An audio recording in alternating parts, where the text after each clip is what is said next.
أعوذ بالله من الشيطان الرجيم. بسم الله الرحمن الرحيم.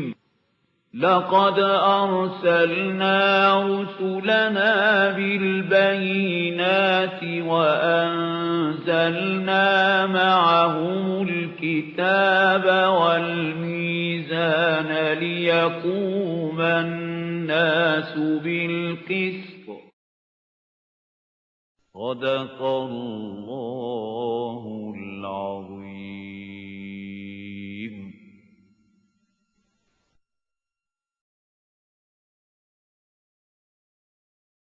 أعوذ بالله من الشيطان الرجيم. بسم الله الرحمن الرحيم. يا أيها الناس اتقوا ربكم الذي خلقكم من نفس واحدة وخلق منها زوجها وبث منهما رجالا كثيرا ونساء واتقوا الله الذي تساءلون به والأرحام إن الله كان عليكم رقيبا. صدق الله العظيم. رب اشرح لي صدري ويسر لي أمري واحلل عقدة من لساني يفقهوا قولي. اللهم ربنا ألهمنا رشدنا وأعذنا من شرور أنفسنا. اللهم أرنا الحق حقا وارزقنا اتباعه وأرنا الباطل باطلا وارزقنا اجتنابه. اللهم ارحمنا بالقرآن العظيم. اللهم اجعله لنا إماما ونورا وهدى ورحمة. اللهم ذكرنا منه ما نسينا وعلمنا منه ما جهلنا وارزقنا تلاوته آناء الليل وآناء النهار واجعله لنا حجة يا رب العالمين. آمين. Dear brothers and sisters and sons and daughters in Islam, Assalamu alaikum wa rahmatullahi wa barakatuhu. With the name of Allah and invoking His help, we begin our study of the Quran from the beginning of Surah An-Nisa today. But let me refresh your memory with what I said in the very beginning in the introductory lecture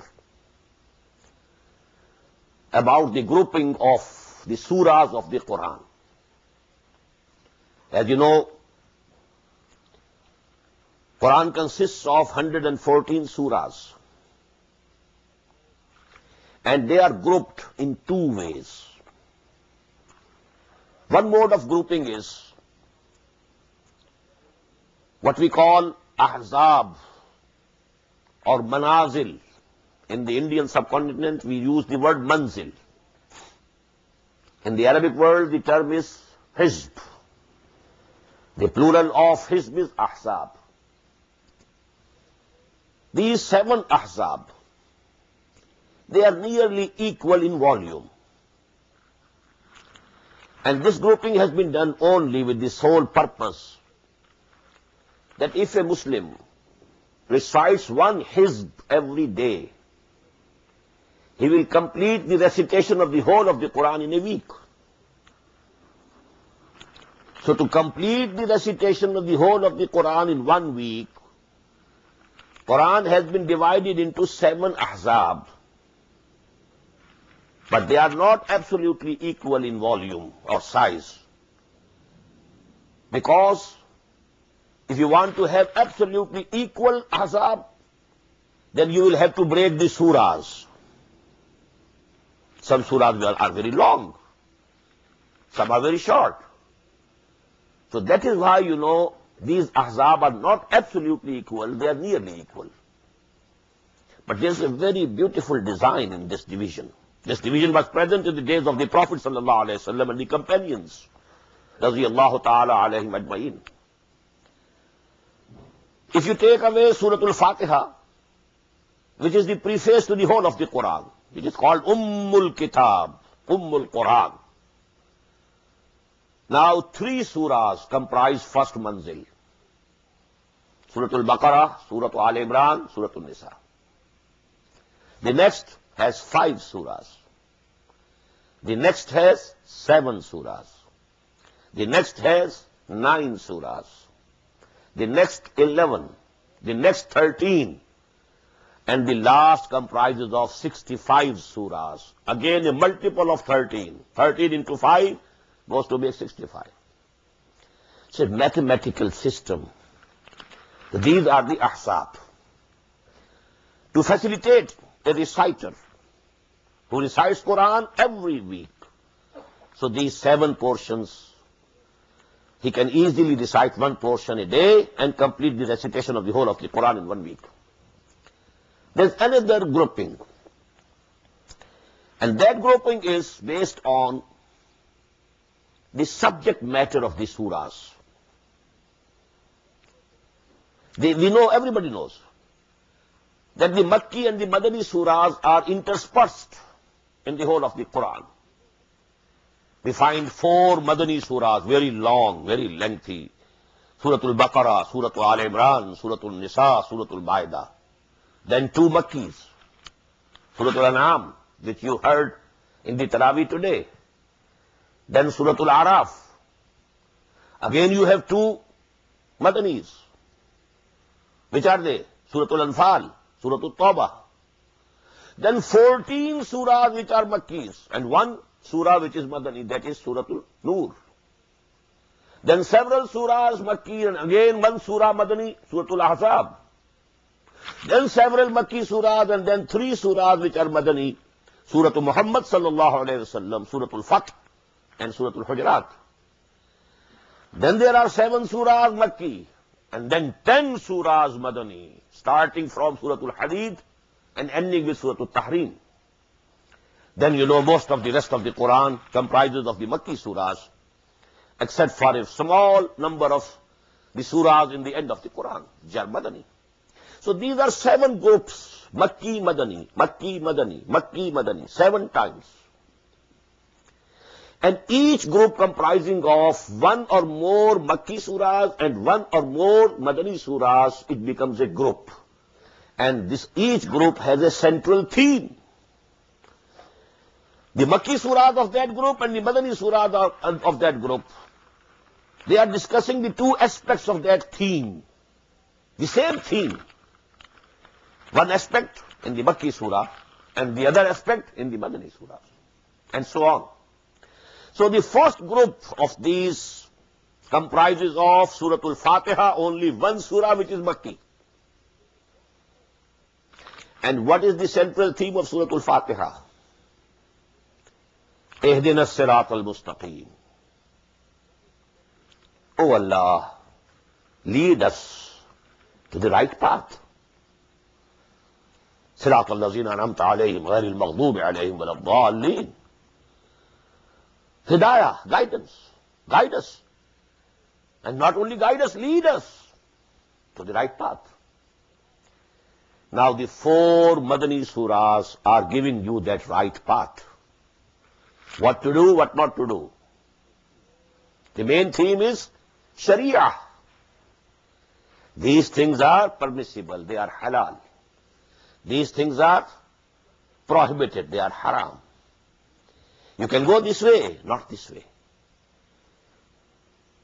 So this is the guidance to the right path.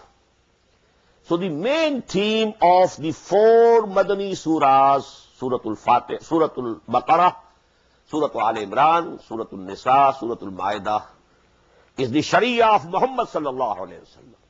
The right path. As-sirat al-mustaqim. But there is a secondary theme also. And that is the dawah and then charge sheeting the former Muslim Ummah, comprising of the Jews and the Christians. They were the former Muslim Ummah. They were the representatives of Allah on earth. For 2,000 years, Moses, alayhi salatu wasalam, was given Torah 1,400 years before Christ. And 600 years after Christ is the time of the advent of Muhammad sallallahu alaihi wasallam. So for 2,000 long years, that was the Ummah, Muslim Ummah of that time. But they were deposed. A new ummah was created on the basis of the prophethood and messengerhood of Muhammad sallallahu alaihi wasallam. We belong to that ummah, thanks to Allah. It's only by the grace of Allah that we belong to that ummah. Because we were born as Muslims. It's only the grace of Allah subhanahu wa ta'ala. But why that former ummah was deposed? So there is a long charge sheet against them. In all these 4 surahs.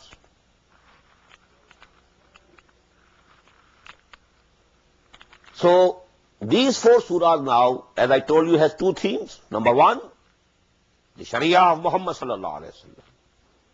And number 2, the dawah and the charge sheet. When they are deposed, are they doomed forever? No. The gate of the mercy of Allah is open for them also. They can also join this ummah. There is no bar. They can believe in Muhammad sallallahu alaihi wasallam. They can believe in Quran. The moment they do it, they become a part and parcel of this ummah. Asa rabbukum an yarhamakum wa in udtum udna.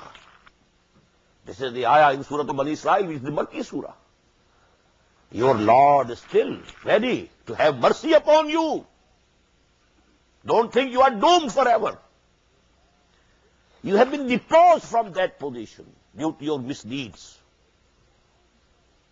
We have created a new ummah. But you can join the ummah. This ummah is not based on any race. So you can join it. You can be a part and parcel of this ummah. Inna hadha al-Qur'ana yahdi lillati hiya aqwam. There is this Quran which is guiding to that path which is the most straight path.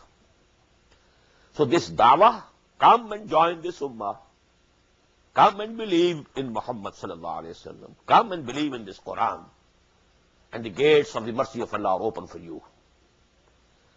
Allah is ready to embrace you in His mercy. Only if you have faith in Muhammad sallallahu alaihi wasallam. And only if you have faith in Quran. Nothing more is required. The moment you say, Ashhadu an la ilaha illallah wa ashhadu anna Muhammadan Rasulullah, you are equal to any Muslim in the world. Not inferior to any Muslim.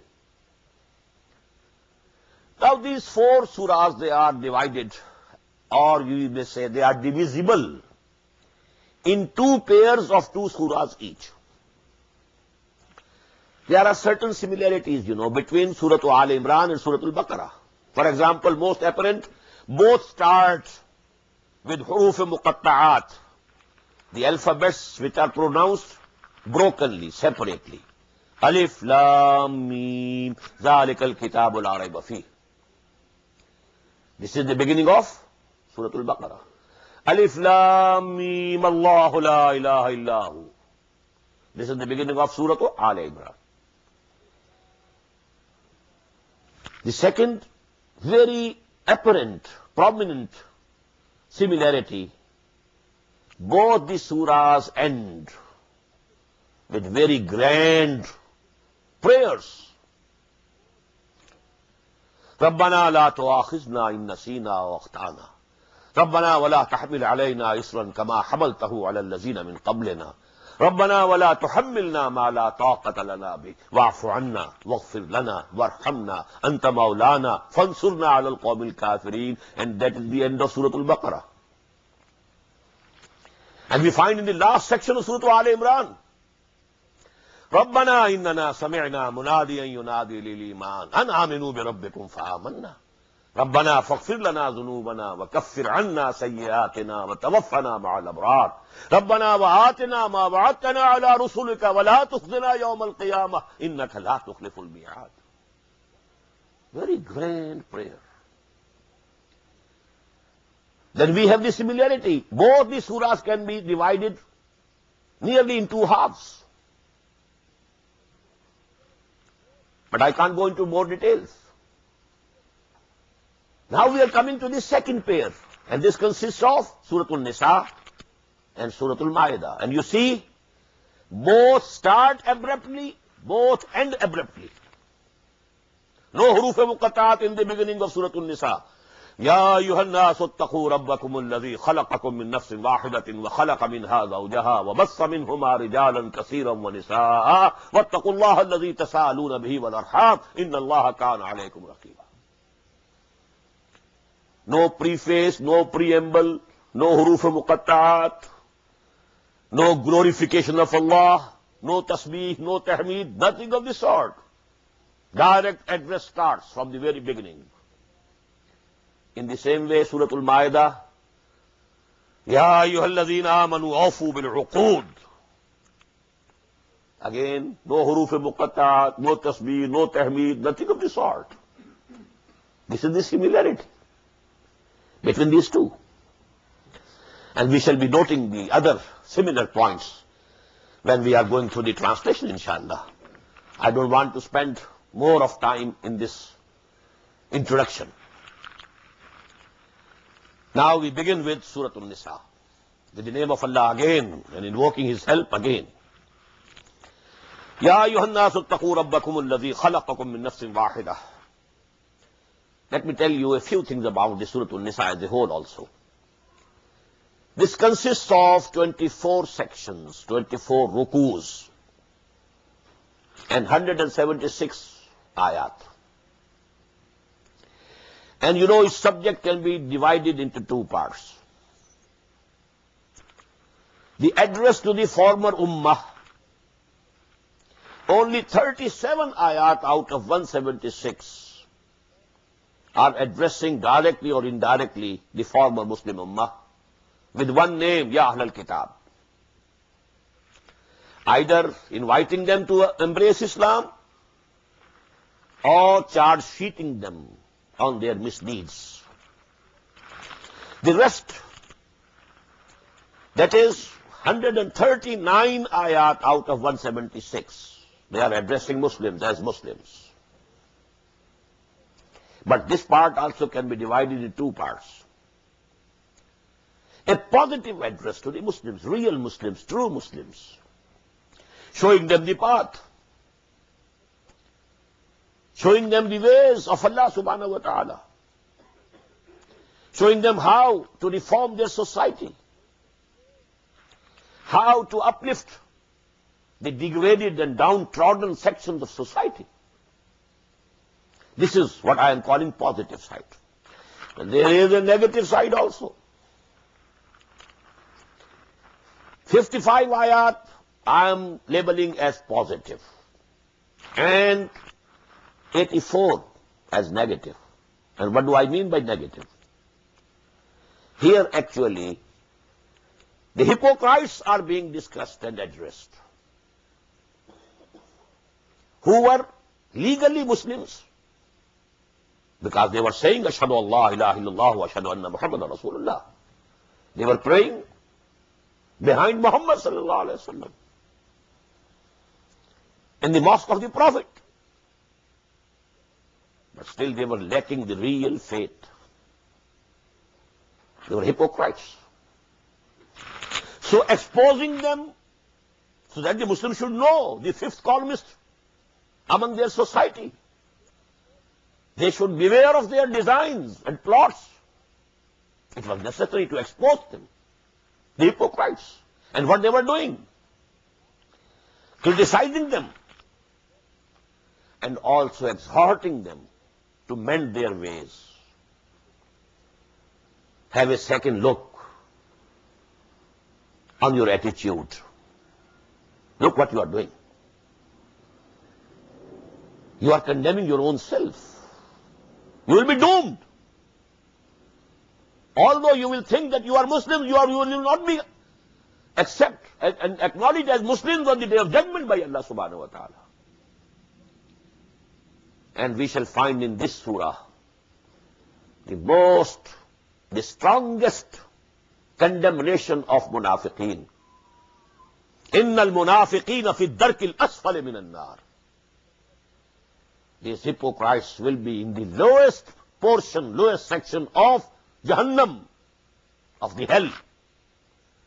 They are more hated by Allah subhanahu wa ta'ala than the kuffar. A kafir is openly kafir. If he is enemy, he is an open enemy. If he attacks you, he is attacking from front. But a munafiq, a hypocrite, he is a hidden enemy. Just like a snake that you are carrying. It can bite you anywhere, at any time. So, the major portion of this surah, now note, total number of ayat 176. Out of these 176, 84 ayat, nearly half of this surah, that consists of dealing the subject of nifaq, criticizing the munafiqeen, exposing them, so that the Muslims should know and recognize the danger that they are facing from the hidden enemy within their ranks, in their society. And also advising them, exhorting them to mend their ways. Still, as I told you, as about the former Muslim Ummah, Allah is ready to embrace you with His mercy. Asar rabbukum an yarhamakum. So, Ya ayyuhallazina amanu, aminu billahi wa rasulihi, wal kitab allazi nazala ala rasulihi, wal kitab allazi anzala min qabl. Oh, you who profess to believe, but don't believe really, have real faith. There's still time to mend. You can save yourself from the eternal punishment of the hereafter, lest this time should finish. So this is the analysis of this surah. Now we are beginning with the first part, but note one point more. These sections, they are interwoven with each other. First 43 ayat are the positive address to the Muslims. Do this, don't do this, don't do this. You have to respect the women folk. You should look after the orphans.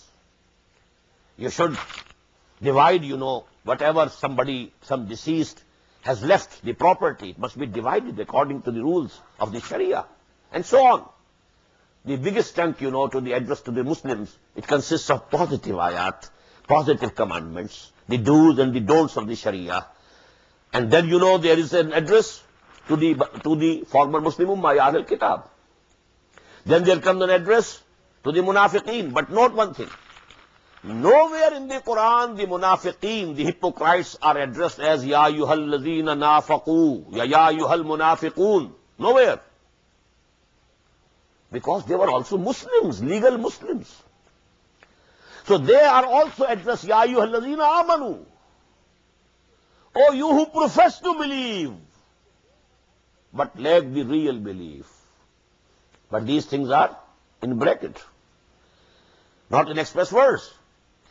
Only you have to ponder over the subject of the ayat to decide whether the addressee of this ayat is the Muslim Ummah, the real mu'min, or the addressee of these ayat are the munafiqun. So that you have to know for yourself. Now starting from the first section. Ya ayyuhan nasu ttaqu rabbakum alladhi khalaqakum. O mankind, have taqwa of your Lord, your Master, your Rabb. Now to translate this word taqwa is very difficult, rather impossible. Most of the translators, they use the word fear Allah, fear God, fear your Rabb, fear your Lord. To say the least, it is not appropriate. For fear, the word in Quran is khawf. Everybody knows. What is taqwa? Waqa yaqi means to save someone from some harm. And ittaqa means to save yourself. To save yourself from what? You save yourself from moral decay. And save yourself from the displeasure of Allah subhanahu wa ta'ala. So that is the meaning of taqwa. Therefore, I'm glad that some of the modern translators, they are translating it in a different way. For example, have regard for Allah. Ya ayyuhan nasu ttaqu rabbakum. O mankind, have regard for your Lord. This is a better translation. O you who believe, Ya ayyuhalladhina amanu taqullaha haqqa tuqatihi. Remain mindful of your Lord. This is a better translation. Remain dutiful towards your Lord. Keep your moral sense alive. So at different places I'll be using different words, but not fear. You know, we have given the opportunity to the Christians. They blame Quran. That Quran invokes fear. Fear is not a positive sentiment. It's negative. They say Bible invokes love of Allah, love of God. And Quran invokes fear of Allah. And this is because we have translated so many words with one word, and that is fear. Taqwa, fear. Khawf, fear. Khashiyya, fear. Inzar, to make somebody fear. Fear and fear and fear and fear. So they had the chance due to this wrong translations. So we should use better words now. O mankind, have regard for your Lord. Alladhi khalaqakum min nafsin wahidatin. Who created you out of one living being. Please note here. The word is not from Adam, not from Bashar, not from Rajul. Not that he created you out of one man or one human being. No. Nafs. What is nafs? Life. When you know the angel of Allah will come, putting us to death, what will they say? Akhraju anfusakum. Let me take out your life. Malakul Maut will come and say, Akhraju anfusakum. So nafs means a living organism. So Allah has created you all from one living organism, one living being. وَخَلَقَ مِنْهَا زَوْجَهَا. And He created out of that living being its mate. Now this translation comes very near the modern biological and zoological ideas. You know, in the beginning, when life started on this planet Earth, the primitive forms of life, unicellular organism, it had no sex. The procreation was by the division. One cell dividing into two, 2 into 4, 4 into 8, going on. That was the procreation. Later on, there appeared sex. And we find in the beginning both sexes in one organism. Then at a later stage of evolution, the sexes separated. Ya ayyuhan nasu attaqu rabbakum alladhi khalaqakum min nafsin wahidatin wa khalaqa minha zawjaha wa bassa minhuma rijalan kaseeran wa nisaa. Now when the sexes were separated, now there was Adam and Eve. And you know, the second ayah which discusses the same theme in the Quran is ayah number 13 of Surah Al-Hujurat. Ya ayyuhan nasu inna khalaqnakum min zakarin wa unsa wa ja'alnakum shu'uban wa qabaila lita'arafu inna akramakum indallahi atqakum. Here zakarin wa unsa, one male, one female, one man, one woman, Adam and Eve. But here it is khalaqakum min nafsin wahidatin wa khalaqa minha zawjaha wa bassa minhuma rijalan kaseeran wa nisaa. And from these two, from this pair, He spread so many men and women in this earth. 5 billion or 6 billion of them are today the progeny of Adam and Eve. Wattaqullah. Just note how important this taqwa is. In one ayah it is being emphasized again. Same ayah, the first ayah. Wattaqullah. Have regard for Allah. Remain mindful of your duties towards Allah. Keep Allah in your mind always. Never to forget. Wattaqullah allazi tasaaluna bihi. In whose name you ask each other. If some beggar is asking you for some alms, what does he say? Allah ke naam pe. In the name of Allah, please give me. In the name of Allah, please forgive me also if you want to have forgiveness from somebody. I'm sorry, please forgive me. In the name of Allah, I appeal to you. So if you have to appeal to each other and you ask each other any favors with the name of Allah, so you must keep Allah. Be yourself dutiful to Him. Be yourself obedient to Him. وَاتَّقُوا اللَّهَ الَّذِي تَسَأَلُونَ بِهِ وَالْأَرْحَامَ. And you must respect the relationship related to the wombs, the womb of the mother. Sons and daughters are coming from the same place. They have a relationship due to the womb of the mother, brothers and sisters. Now you rise up. The womb of the grandmother. Here the cousins, they join together. Go on ascending. And you will reach the womb of Eve, alayhi salatu wassalam. And the whole of mankind comes within the folds of a universal brotherhood. This is the relationship of the womb. Because I told you, the reformation of this society, that is the main subject of these first 43 ayahs of this surah. And what's the basis of society? The basis of society, the unit of society is a family.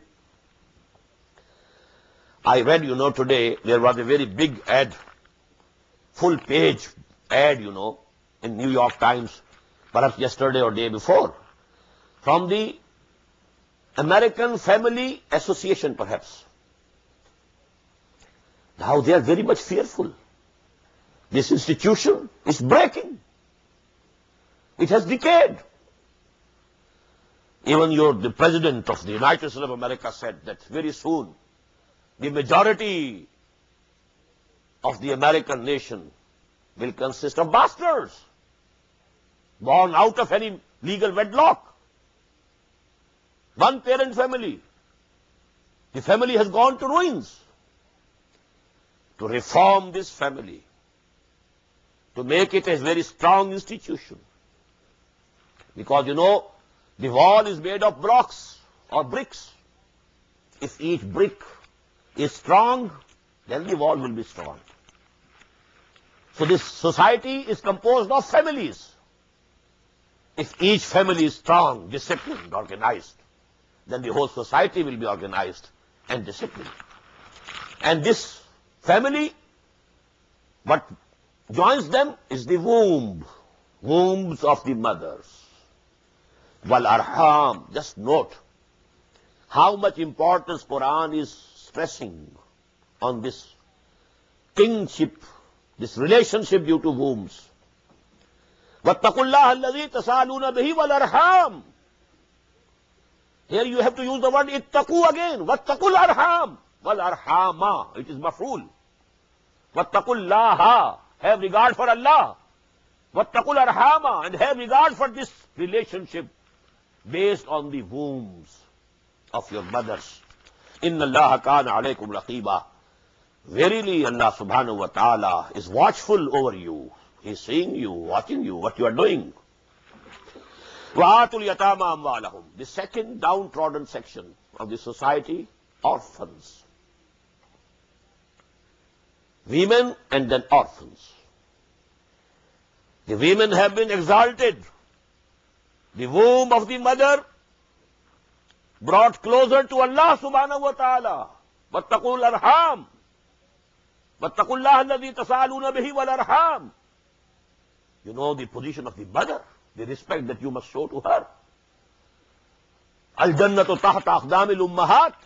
The Prophet said, paradise is under the feet of the mothers.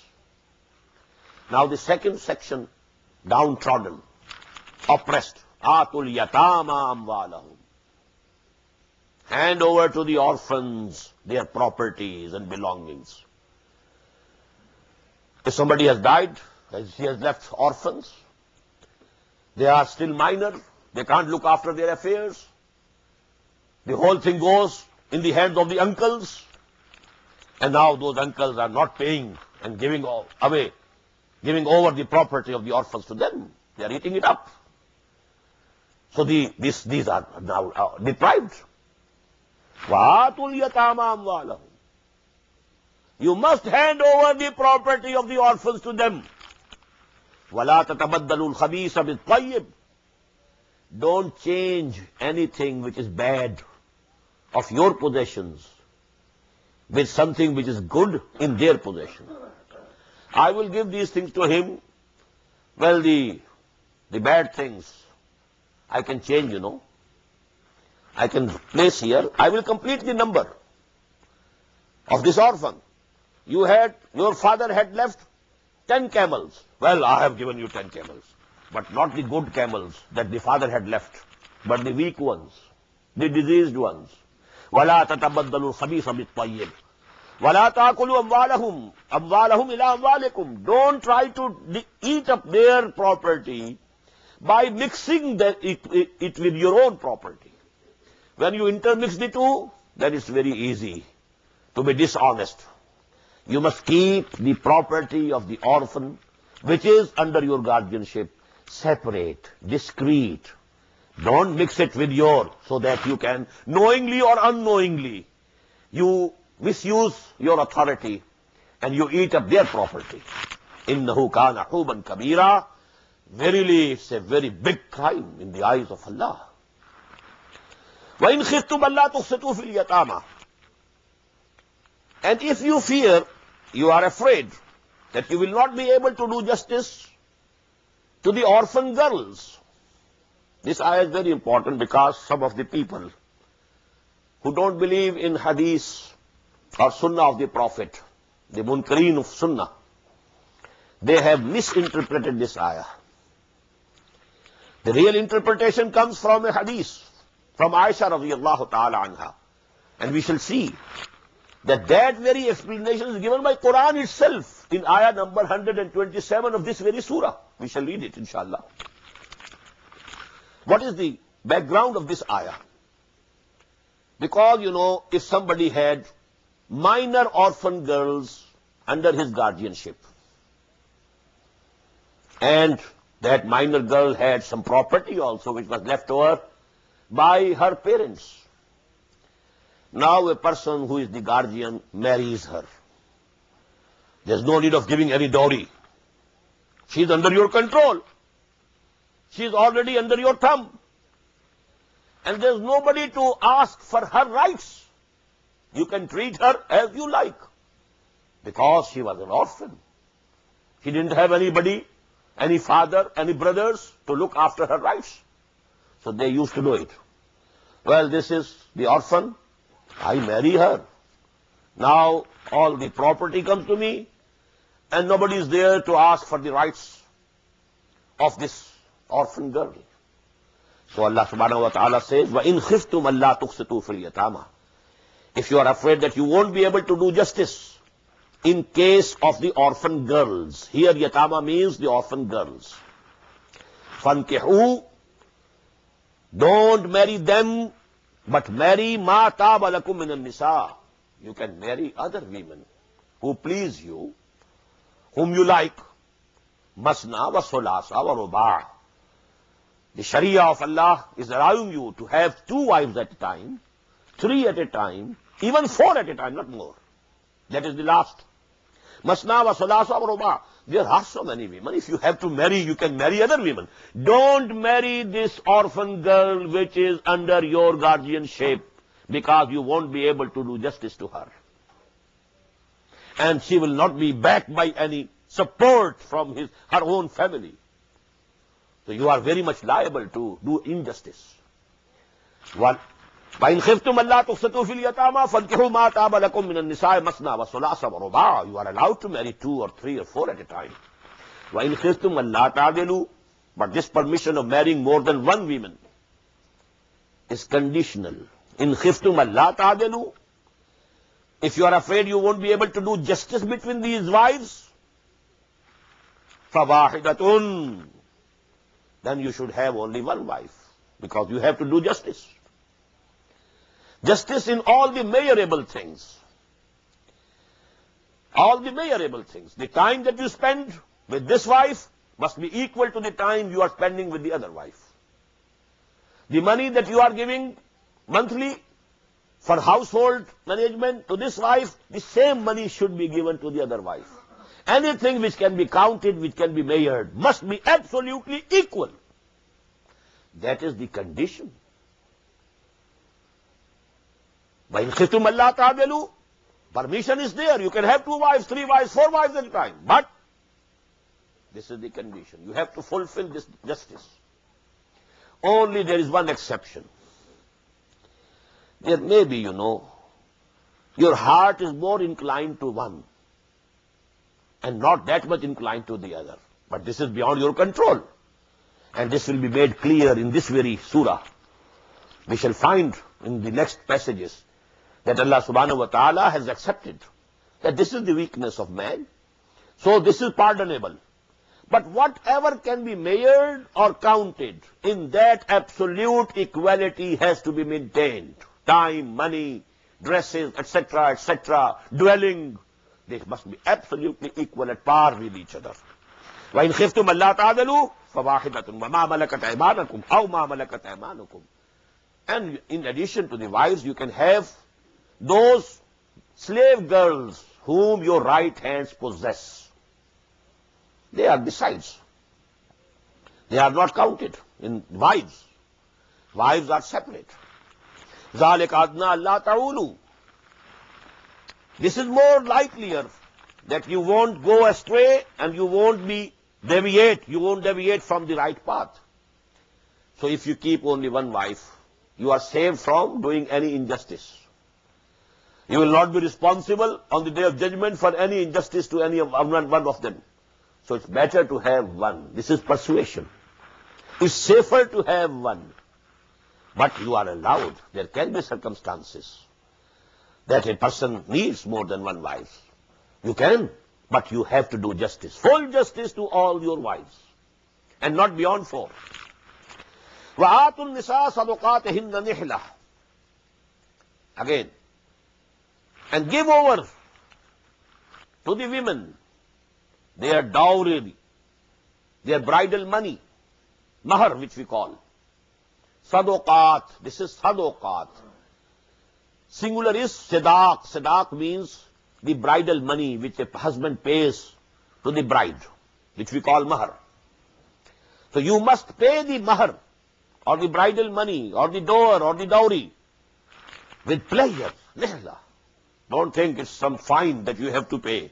It's not a fine, it's a present to your would-be wife. And sadaqah means alms or charity. And the plural is sadaqat. So please differentiate sadaqat and sadaqat. Sadaqat is from sadaqah. And sadaqat is from sidaq. And sidaq is the bridal money which is paid by the husband to the bride, to the wife, at the time of marriage. وَآتُوا النِّسَاءَ صَدُقَاتِهِنَّ نِحْلَةً فَإِنْ تِبْنَ لَكُمْ عَنْ شَيْءٍ.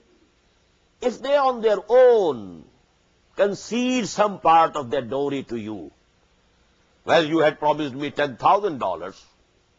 Well, I give you 1,000 out of it. I am ready to accept 9,000. Okay. It's her authority. She can do it.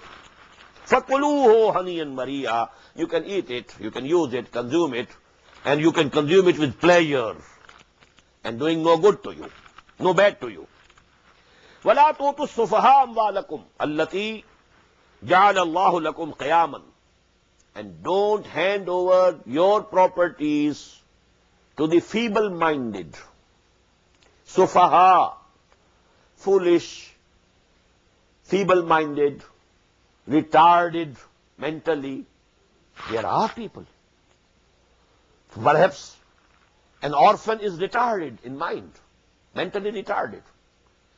His father had left much property for him. Now if you hand over that property to this person, he will spoil it because he doesn't have the intelligence and the understanding and the wisdom and the maturity of thinking. Don't hand over the property to such people. It is in these type of cases that during the British Raj in India, there was court of war. If there was such minor people who inherited big properties, that those properties were not left at their own like or dislike, at their own disposal, but the government managed it for them, and they were allowed only annual expenditure out of the income of that property. That was called court of war, and this is something which is necessary in a society, because there can be people who don't know what is good for them, what is bad for them. وَلَا تُؤْتُوا السُّفَهَاءَ أَمْوَالَكُمُ الَّتِي جَعَلَ اللَّهُ لَكُمْ قِيَامًا. These properties, these belongings, these things Allah subhanahu wa ta'ala has made a support for you in this world. So if you give them over to these people who are not mentally fit, who are not mentally up to mark, then you are spoiling it. And this is going to be a loss to the community, not to the individual alone. وَارْزُقُوهُمْ فِيهَا. But you feed them from that. وَاكْسُوهُمْ, and clothe them. Give the proper clothing, give the proper food out of the income of that property. وَقُولُوا لَهُمْ قَوْلًا مَعْرُوفًا. And say to them kind words. Don't be harsh to them, although they are mentally retarded. But don't be harsh to them. You have to treat them gently. وَابْتَلُوا الْيَتَامَى حَتَّى إِذَا بَلَغُوا النِّكَاحَ. And keep on testing the orphans till such time that they come of age, they reach the age of marriage, they reach the age of puberty. Now they are not minors, they are adults. فَإِنْ آنَسْتُم مِّنْهُمْ رُشْدًا. If you see that they are intelligent, they can very well understand what is good for them, what is bad for them. فَادْفَعُوا إِلَيْهِمْ أَمْوَالَهُمْ. Now hand over to them their property, which was in your custody. It was the property of the orphan. His father had left that property for him, but because he was a minor, you were the guardian, you were the custodian. But now when he has come of age, and now when he has reached the age of puberty, hand over their property to them. وَلَا تَأْكُلُوهَا إِسْرَافًا. Don't eat it up. Israfan, extravagantly. وَبِدَارًا أَن يَكْبَرُوا. And hastily, fearing that they may become majors, they become adults. وَمَنْ كَانَ. So that you are finishing it up before they become adults. Don't do it. These were the things that were being done over there. These were the social evils in that society. And now when, Muslims had a society of their own, a system of their own, a state of their own, so to say, now the society had to be reformed from all respects. You see how much detailed the Quran is giving these instructions. Don't do any injustice to any section of this society, especially the weaker section. Women are weak. So are the orphans. وَابْتَلُوا الْيَتَامَى حَتَّى إِذَا بَلَغُوا النِّكَاحَ فَإِنْ آنَسْتُم مِّنْهُمْ رُشْدًا فَادْفَعُوا إِلَيْهِمْ أَمْوَالَهُمْ وَلَا تَأْكُلُوهَا إِسْرَافًا وَبِدَارًا أَن يَكْبَرُوا وَمَنْ كَانَ غَنِيًّا فَلْيَسْتَعْفِفْ. If a guardian of an orphan is himself rich and self-sufficient, he should abstain and he should not take anything out of the property of the orphan whom he is looking after. But وَمَنْ كَانَ فَقِيرًا. If some guardian is poor and he is devoting his time, he is looking after the property of the orphan, so he can take something on that account from the property of the orphan. وَمَنْ كَانَ فَقِيرًا فَلْيَأْكُلْ بِالْمَعْرُوفِ. But then they should do it in a good way. Not that they are drawing heavy sums and heavy salaries out of the property, but the thing which is correct, just and fair. فَإِذَا دَفَعْتُمْ إِلَيْهِمْ أَمْوَالَهُمْ. And when you have handed over to them their properties, فَأَشْهِدُوا عَلَيْهِمْ. Take witnesses, lest the orphan says, no, he didn't give it to me. The detailed instructions. These are real matters, real problems. How many disputes can arise? So have witnesses that this was the property left by his father. Today, I am handing it over. You be witnesses to it. Ashhadu alayhim. Wa kafa billahi hasiba. And Allah is sufficient to reckon. He will take the account himself also. Don't think that if you have kept an account of the property of the orphan and you have the witnesses also, and now there's no other place where you are answerable and responsible, on the day of judgment, Allah subhanahu wa ta'ala will also take the account. Had you taken it justly or not? لِلرِّجَالِ نَصِيبٌ مِمَّا تَرَكَ الْوَالِدَانِ وَالْأَقْرَبُونَ. For men is also a portion from what was left by their parents or near relatives. Now this is the law of inheritance which will be discussed in detail in the second section. This is just a preamble for that. لِلرِّجَالِ نَصِيبٌ مِمَّا تَرَكَ الْوَالِدَانِ وَالْأَقْرَبُونَ. Both the parents, father and mother, whatever they have left. Now men also have a share from that inheritance. وَلِلنِّسَاءِ نَصِيبٌ مِمَّا تَرَكَ الْوَالِدَانِ وَالْأَقْرَبُونَ. And in the same way, women have also a share. Now this is a very big reform which was being done by Islam. Because before Islam, there was no share of inheritance for women. There is still no share in inheritance in Hindus till this time. No share. The inheritor is only the male, and in most of the cases, only the eldest son. Even the smaller sons and younger sons and daughters, they are just deprived of everything, so that the holding remains big. It is not divided and distributed. That is the custom in many societies. But Quran says no. لِلرِّجَالِ نَصِيبٌ مِمَّا تَرَكَ الْوَالِدَانِ وَالْأَقْرَبُونَ وَلِلنِّسَاءِ نَصِيبٌ مِمَّا تَرَكَ الْوَالِدَانِ وَالْأَقْرَبُونَ مِمَّا قَلَّ مِنْهُ أَوْ كَثُرَ. Whether that property or whatever has been left by the parents or the relatives is small or great, it doesn't matter. Howsoever small it is, you have to divide it according to the divine law. If it is great, it has to be divided. If it is small, مِمَّا قَلَّ مِنْهُ أَوْ كَثُرَ. Don't think, oh, it's a very small thing, why to divide it? No. This is the commandment of Allah. نَصِيبًا مَفْرُوضًا. These portions, they have been ordained by Allah subhanahu wa ta'ala. It's not a human law that can be amended and changed. It has been decreed by Allah subhanahu wa ta'ala. وَإِذَا حَضَرَ الْقِسْمَةَ أُولُو الْقُرْبَى وَالْيَتَامَى وَالْمَسَاكِينَ. And when at the time of division of the inheritance, some relatives also come and they are present, and there are some orphans also. They are not the inheritors, not the son, not the daughter of the deceased, but they are orphans of the family. They may be related, but a distant relations.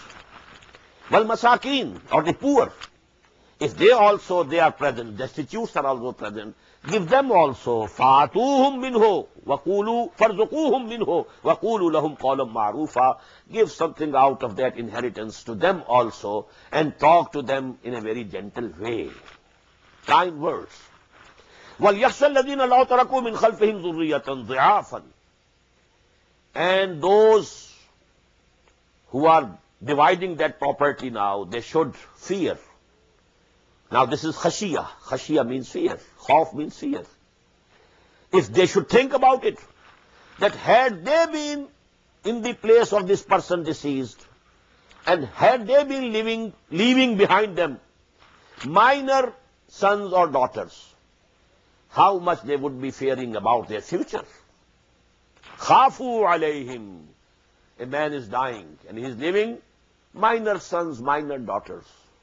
How much he will be mindful about the future of these kids. Who will look after them? They need protection. They need support. I am dying. Who will look after them? So you should keep it in mind. So now if the other orphans are coming, they were also the sons of some deceased person.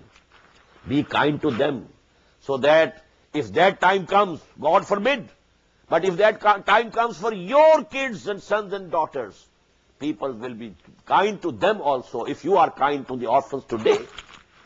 وَلْيَخْشَ الَّذِينَ لَوْ تَرَكُوا مِنْ خَلْفِهِمْ ذُرِّيَّةً ضِعَافًا خَافُوا عَلَيْهِمْ فَلْيَتَّقُوا اللَّهَ. So that they should have regard of Allah. وَلْيَقُولُوا قَوْلًا سَدِيدًا. And they must say the correct words, the straight words. إِنَّ الَّذِينَ يَأْكُلُونَ أَمْوَالَ الْيَتَامَى ظُلْمًا.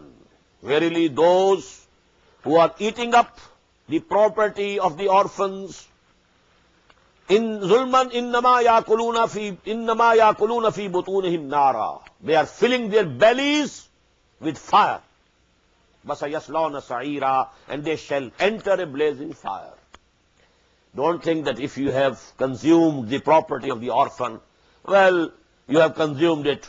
No, this is not the property of the orphan that you have consumed and put in your bellies. It's the fire of hell. It will appear on the day of judgment. That was actually, they were the living cinders of fire. Yusikumullahu fi awladikum.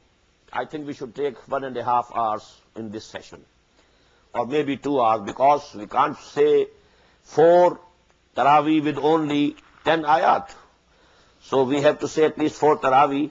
For that we must have some ayat, So let it be 2 hours. Yusikumullahu fi awladikum.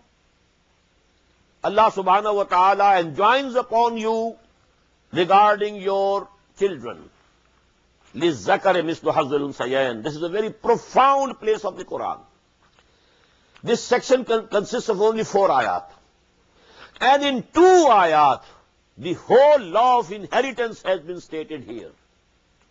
And people, who are experts on this law of inheritance, they have written full volumes, full books based on these 2 ayat. They are so profound. It's a miracle of Quran. Yusikumullahu fi awladikum.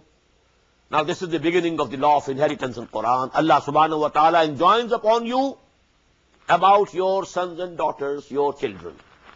Number 1 thing, لِلذَّكَرِ مِثْلُ حَظِّ الْأُنثَيَيْنِ.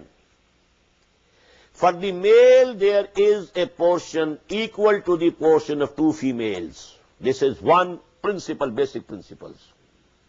For the son, twice the share of the daughter. For the father, twice the share of the mother. That is the general principle. For the males, that is why the word is لِلذَّكَرِ مِثْلُ حَظِّ الْأُنثَيَيْنِ. For the males, and here it is sons, because awlad. Yusikumullahu fi awladikum لِلذَّكَرِ مِثْلُ حَظِّ الْأُنثَيَيْنِ. The son will get the share equal to the share of 2 daughters. فَإِن كُنَّ نِسَاءً فَوْقَ اثْنَتَيْنِ. But if there are only daughters, more than 2, or even 2 also, فَلَهُنَّ ثُلُثَا مَا تَرَكَ. They will have only 2/3 of the property of the deceased, not all of it. The 1/3 will go to some other people, That is not discussed here, that is given by the hadith. فَإِن كَانَتْ وَاحِدَةً. And if it is only 1 daughter, the only daughter, no son, no other daughter, she will inherit فَلَهَا النِّصْفُ, half of the property, not the whole of the property. The rest half will go to some other people, to the brothers of the deceased, etc., etc. But if one daughter is the inheritor only, she will have only half. What does it mean? If there is only 1 son, then the whole property will be inherited by him. The son will, because لِلذَّكَرِ مِثْلُ حَظِّ الْأُنثَيَيْنِ. Because for the male, the share is equal to the share of the 2 daughters, two females. So if there is only 1 son, he will inherit the whole property. If it is only 1 daughter, she will have only half. وَلِأَبَوَيْهِ لِكُلِّ وَاحِدٍ مِّنْهُمَا السُّدُسُ مِمَّا تَرَكَ إِنْ كَانَ لَهُ وَلَدٌ. Now you come to the, parents. If the deceased person has progeny, has sons and daughters, then to the parents, to the father and mother both, 1/6 will go. That is 1/3 in total. لِكُلِّ وَاحِدٍ مِّنْهُمَا السُّدُسُ, 1/6. From what the deceased has left, if he had some sons or daughters. فَإِن لَمْ يَكُنْ لَهُ وَلَدٌ وَوَرِثَهُ أَبَوَاهُ. And if the deceased had no sons or daughters, no offspring, now the only inheritors, the sole inheritors are the parents, father and the mother. فَلِأُمِّهِ الثُّلُثُ. Then for the mother will be the 1/3 of the whole of property. Now if the 1/3 goes to mother, what goes to the father? 2/3. Again it is complete. فَإِنْ كَانَ لَهُ إِخْوَةٌ فَلِأُمِّهِ السُّدُسُ.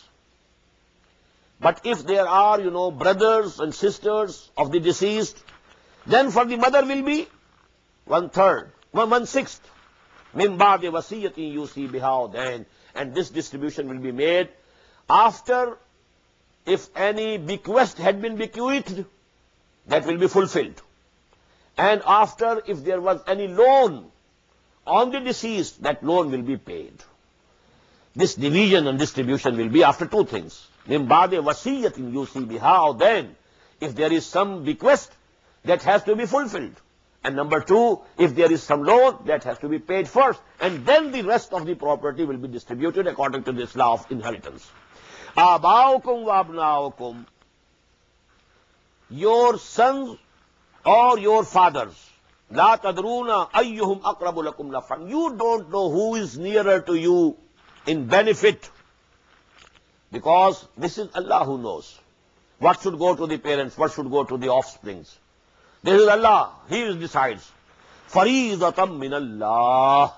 This is an injunction. This is an ordinance from Allah subhanahu wa ta'ala. Inna Allah kana aliman hakima. And verily Allah is all knowing, all wise.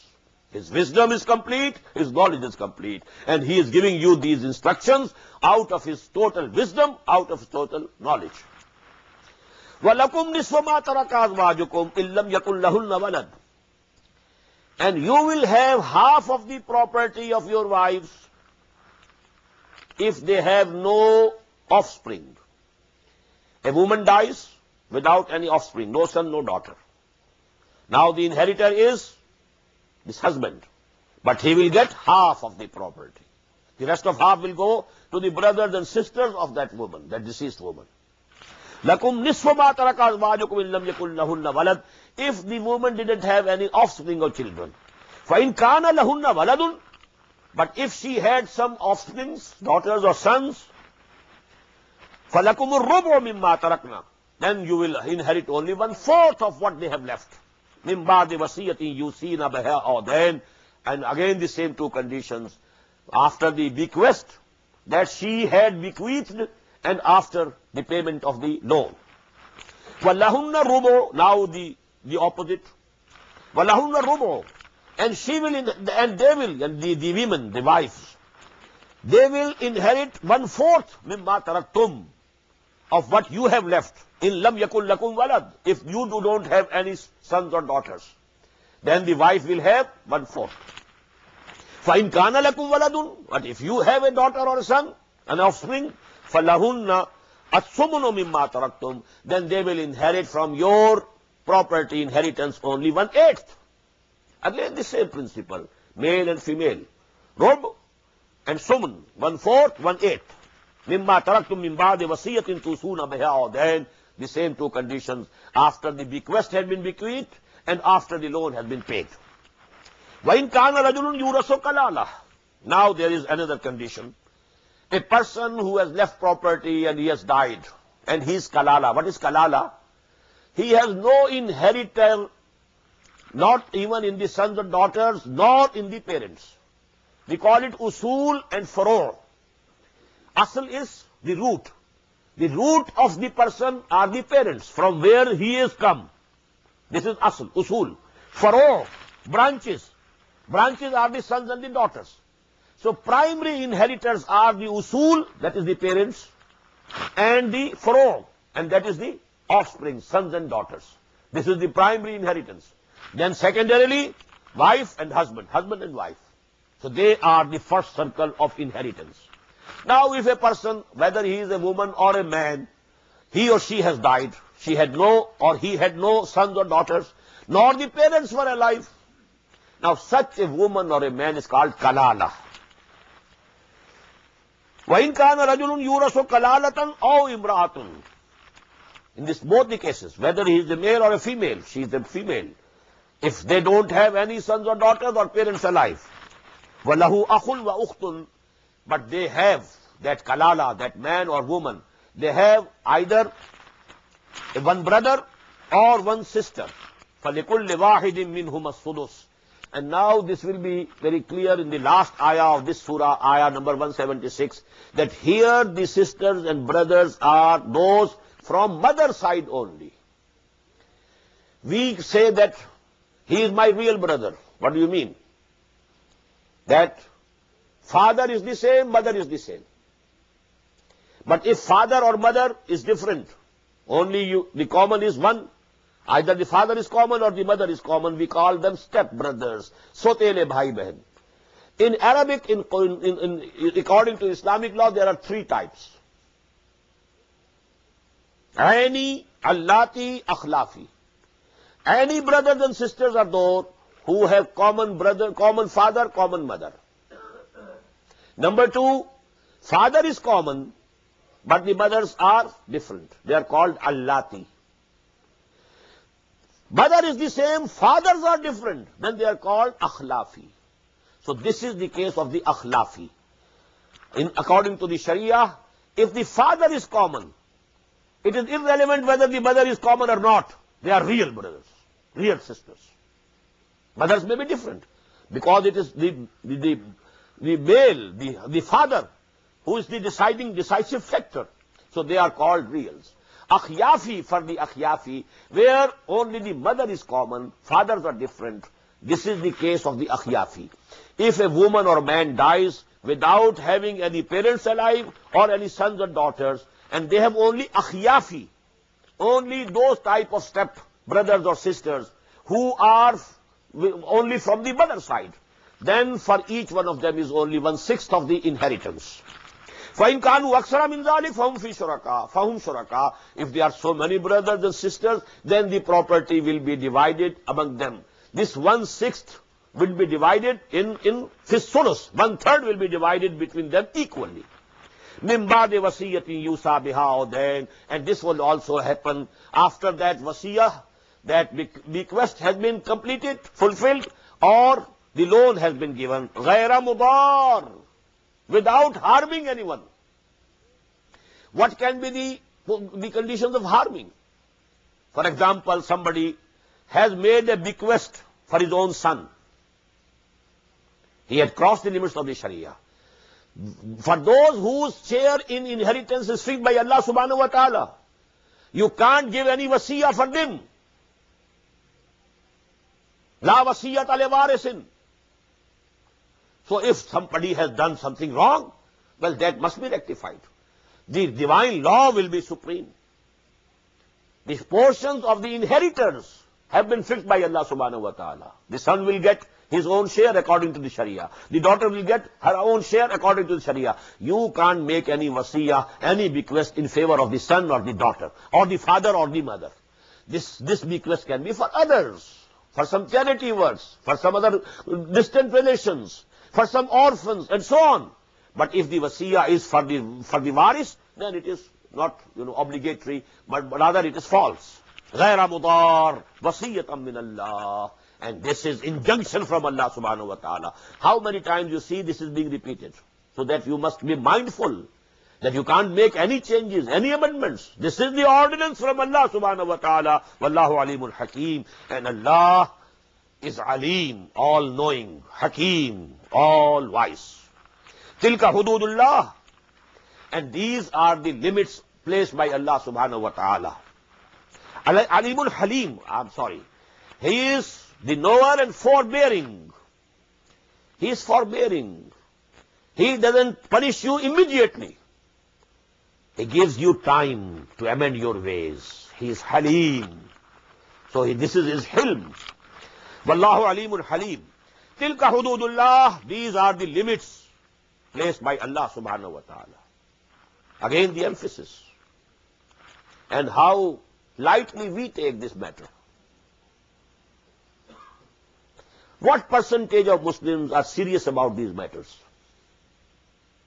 There were Muslims in India, and there must be today even in Bharat and Pakistan both and Bangladesh. They used to stand up in the British courts and say, we don't accept the law of inheritance of Islam. We want the law of the inheritance of our rivaj. What is there, in our society? We want a decision according to rivaj. Or we want a decision according to the British law. We are not ready to accept Islamic law. And they were Muslims. They declared it. And the emphasis here. Tilka hududullah. وَمَنْ يُطِعِ اللَّهَ وَرَسُولَهُ يُدْخِلْهُ جَنَّاتٍ تَجْرِي مِنْ تَحْتِهَا الْأَنْهَارُ. These are the limitations. which have been prescribed by Allah subhanahu wa ta'ala. So whosoever obeys Allah and His Messenger, He will make him enter those gardens, tajri min tahtiha al-anhar, underneath which rivers will be flowing, khalidina fiha, and they will abide therein forever. وَذَلِكَ الْفَوْزُ الْعَظِيمُ, and that is a very great achievement indeed. Whosoever is made to enter paradise, what greater achievement and success can be there? وَمَنْ يَعْصِ اللَّهَ وَرَسُولَهُ, and whosoever disobeys Allah and His Messenger, وَيَتَعَدَّى حُدُودَهُ, and he tramples the limits placed by, transgresses the limits placed by Allah subhanahu wa ta'ala, يُدْخِلْهُ النَّارَ, He will make him to enter the fire, خَالِدًا فِيهَا, to abide there forever. وَلَهُ عَذَابٌ مُهِينٌ, and there he will have a humiliating chastisement, punishment. I think we should stop here and we should pray 4 rakat of Taraweeh. بارك الله لي ولكم في القرآن العظيم ونفعني وإياكم بالآيات والذكر الحكيم. الله أكبر الله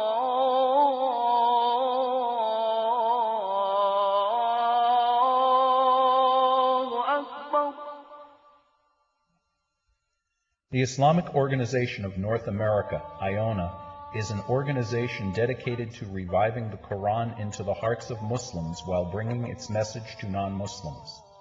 The obligations of a Muslim as ordained by the Quran and Sunnah can be understood as having 4 levels. 1. A Muslim is required to develop real faith and conviction, iman, in one's heart. 2. A Muslim is required to live a life of complete submission to the will of Allah subhanahu wa ta'ala. 3. A Muslim is required to propagate and disseminate the message of Islam to humanity as a whole. 4. A Muslim is required to try his utmost in establishing the just Islamic order.